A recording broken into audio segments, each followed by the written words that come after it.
We continue our study today in Romans chapter 1 and verse 9. हम आज Romeo के पहले अध्याय का अध्ययन जारी रखेंगे और 9वें वचन को देखेंगे. Paul had just expressed his thanksgiving in verse 8 for the Christians in Rome, whose faith was being proclaimed throughout the whole world. पौलुस ने 8वें वचन में रोम के मसीह विश्वासियों के लिए धन्यवाद प्रकट किया, जिनका विश्वास सारी दुनिया में प्रचारित हो रहा था. And here in verse 9 he says और अब 9वें वचन में वो कहता है that he serves God in his spirit, कि वह आत्मा में परमेश्वर की सेवा करता है.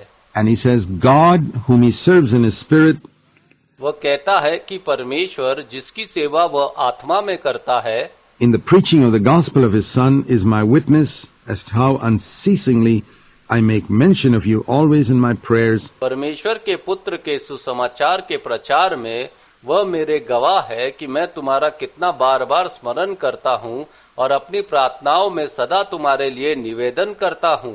Making request, if perhaps now at last by the will of God I may succeed in coming to you. निवेदन करता हूँ कि यदि परमेश्वर की इच्छा से अब कभी मुझे तुम्हारे पास आने का अवसर मिल जाए. Paul not only thanked God for believers whom he knew about, he also prayed for them. पौलुस न केवल उन विश्वासियों के लिए धन्यवाद करता था जिन्हें वह जानता था, बल्कि वह उनके लिए प्रार्थना भी करता था. And he prayed that he would have an opportunity to meet them. और यह भी प्रार्थना करता था कि वह उनसे मिल सके. Paul longed to meet believers, longed to meet children of God whom he had never met. पौलुस की यह लालसा थी कि वह उन मसीह भाई बहनों से मिले जिन्हें उसने पहले कभी नहीं देखा था. And that's the mark of any true child of God, that he is always eager to meet other believers. यह हर सच्चे परमेश्वर के संतान की पहचान है कि वह अन्य विश्वासियों से मिलने के लिए उत्सुक रहता है, Whom he hasn't met before. Because every act of fellowship, every time of fellowship with other believers is always going to be mutually profitable. चाहे उसने उन्हें पहले कभी न देखा हो, क्योंकि हर संगति का कार्य हर बार विश्वासियों के साथ संगति करना हमेशा पारस्परिक आशीष और आत्मिक लाभ का कारण होता है. Because he says in verse 12, that is, that I may be encouraged together with you. क्योंकि वह 12वें वचन में कहता है, ताकि मैं तुम्हारे साथ मिलकर धाड़स पाऊं. He first says, I long to see you in verse 11, that I may impart some spiritual gift to you that you may be established. उससे पहले 11वें वचन में वह कहता है, मैं तुम्हें देखने को लालायित हूँ, ताकि तुम्हें कुछ आत्मिक वरदान दूं, जिससे तुम स्थिर हो जाओ. You see, Paul was an apostle. The scriptures were not written in those days, and Paul was one who had revelation on the scripture. आप देख सकते हैं कि पौलुस एक प्रेरित था. उस समय पवित्र शास्त्र पूर्ण रूप से लिखे नहीं गए थे. On the truth of the gospel. And he knew that there was something he could communicate to these believers to establish them in the और faith. पौलुस को सुसमाचार के सत्य की गहराई का प्रकाशन मिला था. उसे पता था कि उसमें कुछ ऐसा है जो वह इन विश्वासियों को दे सकता है, जिससे वे विश्वास में स्थिर हो सके. And those who are gifted with God's word have that ability to give us something that will establish us in the और faith. जो लोग परमेश्वर के वचन में सामर्थी है, उनमें यह सामर्थ होता है कि वे हमें ऐसा कुछ दे जो हमें विश्वास में स्थिर कर सके. But then, Paul is quick to acknowledge. He says it's not going to be one way. लेकिन पौलुस यह भी तुरंत स्वीकार करता है कि यह एक तरफा नहीं होगा. You see, in the body of Christ, each needs the other. मसीह की देह में हरेक को दूसरे की आवश्यकता होती है. For example, the heart pumps blood to the hand. उदाहरण के लिए हृदय रक्त को हाथ तक पहुंचाता है. The hand cannot move without the heart pumping blood. But the heart cannot keep pumping blood if the hand doesn't reach out to a plate and take food to nourish the body. हाथ बिना रक्त के काम नहीं कर सकता, लेकिन यदि हाथ थाली से भोजन लेकर शरीर को पोषण न दे, If the hand doesn't put food into the mouth to nourish the body, finally the body will die, the heart will die. So, which is more important, the heart or the hand? You can't say. Both are equally important. One needs the other. यदि हाथ भोजन को मुंह में डालकर शरीर को पोषण नहीं करेगा, तो अंततः शरीर मर जाएगा और हृदय भी मर जाएगा। तो फिर कौन अधिक महत्वपूर्ण है, हृदय या हाथ? हम नहीं कह सकते, दोनों ही समान रूप से महत्वपूर्ण है, एक दूसरे पर निर्भर है। The hand needs the heart to pump the blood to it, give life to it, and the heart needs the hand to pick up food and put it inside the body so that the heart can also live. So that's what Paul says. हाथ को जीवित रहने के लिए हृदय से रक्त चाहिए और हृदय को जीवित रहने के लिए हाथ की जरूरत है, जो भोजन को उठाकर शरीर को पोषण दे। पौलुस यही बात कहता है। That I may be, verse 12, encouraged together with you. Romeo 1:12 में कि मैं तुम्हारे साथ मिलकर तुम्हारे और अपने विश्वास के द्वारा दाढ़स पाऊं। And each of us by the other's faith. Now Paul is a mighty man of God, and these Roman Christians are very, very immature young Christians. पौलुस परमेश्वर का सामर्थी जन था और रोम के ये मसीही विश्वासी बहुत ही नवजागृत और आत्मिक रूप से कमजोर थे। But he doesn't look down on them, saying, well, I can give you fellas something, but there's nothing you can give me. Now sometimes you find Christian preachers have that attitude. फिर भी पौलुस उन्हें छोटा या तुच्छ नहीं समझता। वह यह नहीं कहता कि मैं तो तुम्हें बहुत कुछ दे सकता हूँ, पर तुम मुझे कुछ नहीं दे सकते। आज हम देखते हैं कि कुछ मसीही प्रचारक ऐसा दृष्टिकोण रखते हैं, where they feel that they can impart something to other believers, and those other poor, simple believers can impart nothing in return. कि वे दूसरे को कुछ दे सकते हैं, लेकिन उन्हें दूसरों से कुछ प्राप्त नहीं हो सकता।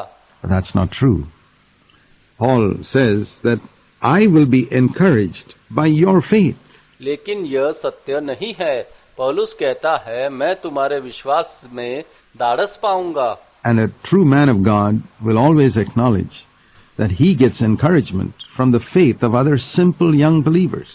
एक सच्चा परमेश्वर का सेवक हमेशा यह मानेगा कि उसे भी नवजागृत विश्वासियों के सरल विश्वास से प्रोत्साहन और चुनौती मिलती है। I found that through many, many years. The simple faith of many newly converted believers is a great challenge and an encouragement to me. मैंने स्वयं अपने जीवन में वर्षों तक यह अनुभव किया है कि नए मसीह विश्वासियों का सरल और निष्कलंक विश्वास मुझे गहराई से छूता है और मेरी आत्मिक यात्रा के लिए एक बड़ी आशीष बनता है। Paul recognized that, and he says that each of us can be encouraged by the other's faith, both yours and mine. पौलुस ने इस सच्चाई को पहचाना और कहा, ताकि मैं तुम्हारे और अपने विश्वास के द्वारा जो हम दोनों में है दाढ़स पाऊं। Romeo 1:12। See, this is how it is in the body of Christ. In the Old Testament, it wasn't like that. The Old Testament, the prophets just got up and told the people what God wanted them to hear. मसीह की देह में यही सामर्थ्य है। पुराने नियम में ऐसा नहीं था। उस समय भविष्यवक्ता खड़े होकर लोगों से सिर्फ वही कहते थे जो परमेश्वर उन्हें कहने के लिए देता था। The people couldn't do anything for the prophet. It was only the prophet who encouraged God's. लोग भविष्यवक्ता के लिए कुछ नहीं कर सकते थे, सिर्फ भविष्यवक्ता ही परमेश्वर के लोगों को प्रोत्साहित करते थे। People, but in the New Testament, because we all have the Holy Spirit, we can each encourage one another. लेकिन नए नियम में, क्योंकि अब हम सभी में पवित्र आत्मा है, हम एक दूसरे को प्रोत्साहित कर सकते हैं। And if you're a weak, simple believer, I just want to encourage you today by telling you that और यदि आप एक सरल कमजोर विश्वासी हैं, तो मैं आज आपको उत्साहित करना चाहता हूँ। you have a contribution in the body of Christ. You can be an encouragement to the greatest servant of God in the world. आपका भी मसीह की देह में एक योगदान है। आप अपनी सरल विश्वास के द्वारा परमेश्वर के सबसे महान सेवक के लिए भी आशीष बन सकते हैं। By your simple faith, each encourages the other. We all have a ministry in the body of Christ. हर कोई एक दूसरे को प्रोत्साहित करता है। मसीह की देह में हम सब की एक सेवा है। And that was the reason why Paul says in verse 11, I long to see you, not only to give you something, but I can receive something from you too. यही कारण था कि पौलुस ने रोमियो 1:11 में कहा, मैं तुम्हें देखने को ललायित हूँ, ताकि तुम्हें कुछ आत्मिक वरदान दूं, जिससे तुम स्थिर हो जाओ। परंतु साथ ही वह यह भी कहना नहीं भूलता कि उसे भी उनसे कुछ प्राप्त हो सकता है। Verse 13 is, I don't want you to be unaware, brothers, that I often plan to come to you. और फिर रोमियो 1:13 में वह कहता है, हे भाइयों, मैं नहीं चाहता कि तुम इस बात से अनजान रहो कि मैं तुम्हारे पास आने का बार बार प्रयत्न करता रहा हूँ, And I have been prevented thus far in order that I may obtain some fruit among you also, even as among the rest of the Gentiles. और अब तक रोका गया ताकि तुम्हारे बीच में भी कुछ फल पाऊं, जैसे और अन्य जातियों में पाया है। Paul longed to visit Rome because he wanted to share with them the wonderful gospel that had changed his life so that some fruit could पौलुस रोम जाना चाहता था क्योंकि वह वहां के लोगों के साथ उस अद्भुत सुसमाचार को बांटना चाहता था जिसने उसके जीवन को बदल दिया था। come through his labors there, as he had seen elsewhere. And then he tells them three things in verse 14 to 16. वह चाहता था कि वहां भी जैसे अन्य स्थानों पर हुआ उसकी सेवा के द्वारा कुछ आत्मिक फल उत्पन्न हो। फिर वह रोमियो 1:14 से 16 तक 3 कथन कहता है। All those three statements begin with the words, I am. और ये तीनों कथन मैं हूँ से शुरू होते हैं। Verse 14, I am a debtor to the Greeks and to the barbarians. The Greeks were the most cultured people of that time. मैं यूनानियों और अन्य जातियों, ज्ञानी और मूर्खों का कर्जदार हूँ। यहाँ यूनानी उस समय के सबसे सभ्य और शिक्षित लोग माने जाते थे। वचन 14। And what Paul is saying is, he says, I am in debt to cultured people and to uncultured people. पौलुस कहता है कि वह सभ्य और असभ्य दोनों का कर्जदार है। I am in debt to the wise and to the foolish. ज्ञानी और अज्ञानी दोनों का कर्जदार है। In other words, he says, I am in debt to the whole world. The second statement he makes is, in verse 15, I am eager. दूसरे शब्दों में वह कह रहा है, मैं पूरे संसार का कर्जदार हूँ। वचन 15, वह दूसरा कथन कहता है, मैं उत्सुक हूँ to preach the gospel to you. And the third statement in verse 16, I am not ashamed of the gospel. तुम्हें भी जो रोम में हो सुसमाचार सुनाऊं। और तीसरा कथन वचन 16, मैं सुसमाचार से लज्जित नहीं हूँ। All three statements relate to the gospel, ये तीनों कथन सुसमाचार से संबंधित है। to the good news, which is the subject of this book, यह वही शुभ समाचार है जो इस पूरी पुस्तक का केंद्र विषय है। he says, first of all, I am a debtor.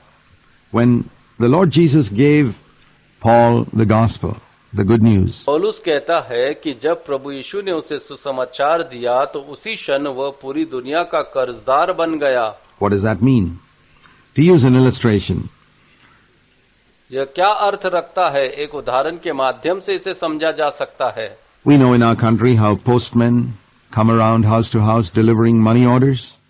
हमारे देश में हम सब ने देखा है कि डाकिया घर घर जाकर मनी ऑर्डर पहुंचाता है। Think of a postman who starts out from the post office with maybe 20,000 rupees in his bag. कल्पना कीजिए कि एक डाकिया डाकघर से निकलता है और उसके बैग में रुपए 20,000 हैं। Not one rupee of that is his.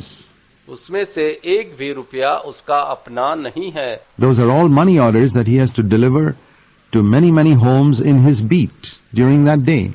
वह सारे पैसे मनी ऑर्डर के रूप में अलग अलग घरों तक पहुंचाने के लिए है उस दिन के। So we could say when he leaves the post office with 20,000 rupees in his pocket, हम कह सकते हैं जब वह 20,000 रुपए लेकर डाक खाने से निकलता है, he's a debtor to maybe 25 or 50 homes in that area. तो वह कर्जदार है उस क्षेत्र में उन 25 या 50 घरों का। He looks like a very rich man, but if he spends that just on himself, he's a thief.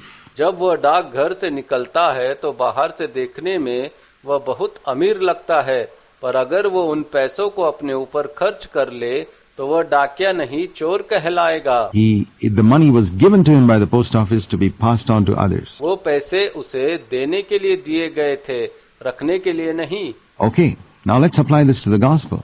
अब इसी बात को सुसमाचार पर लागू करें। Why did Jesus Christ give Paul the gospel? यीशु मसीह ने पौलुस को सुसमाचार क्यों दिया था? It's just like the post office giving the money to the postman. It was meant for distribution. It was meant to be given to others. ठीक वैसे ही जैसे डाकघर ने डाकियों को पैसा दिया था, दूसरों को बांटने के लिए, वह दूसरों को देने के लिए था। And like the postman could say, I'm a debtor, Paul said, I'm a debtor to everybody.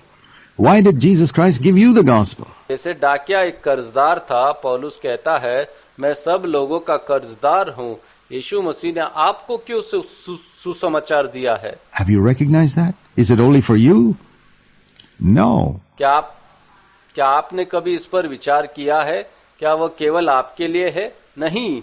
God, by giving you the gospel, has made you a debtor. जब परमेश्वर ने आपको सुसमाचार दिया तो उसने आपको संसार के हर व्यक्ति का कर्जदार बना दिया। To everybody in the world, that which has changed your life, you have to share with others. जो सत्य आपके जीवन को बदल चुका है उसे अब आपको दूसरों के साथ बांटना है। And because this is true, he says in verse 15, I am eager. और यही कारण है कि पौलुस आगे कहता है रोमियो 1:15 में, इसलिए मेरी पूरी उत्सुकता है To preach the gospel to you. It's like the postman who recognizes his debt and goes house to house and gives those money orders.